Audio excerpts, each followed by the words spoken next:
Our top story this morning, 3 people are dead from an apparent murder-suicide in Harlem. The killer may have tried to cover up the crime by starting an apartment fire. CBS 2's Marc Liverman live in Harlem this morning with the latest on the story. Mark.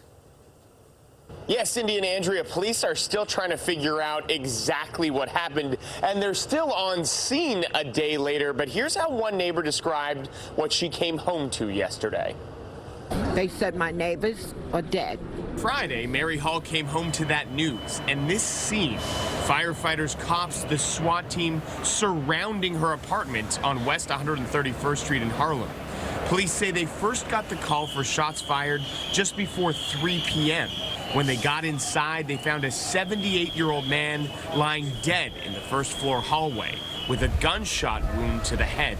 Police also noticed smoke coming from that apartment, so they say they called for backup and forced their way in and found another body, a 59-year-old man dead from a self-inflicted gunshot wound.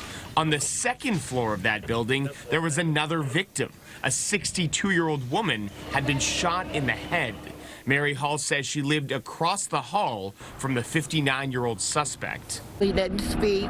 He didn't help. If he saw me coming out of my apartment and he was coming out, he would close his door and go back in until I left the building. Police say all 3 lived in the building, but it's still not clear what the relationship was between the 2 victims. Him and his wife were feuding with a guy that lived underneath them, and evidently it's been going on for years.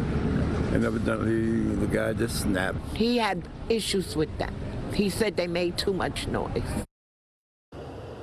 And police say they also recovered 2 guns from inside that suspect's apartment.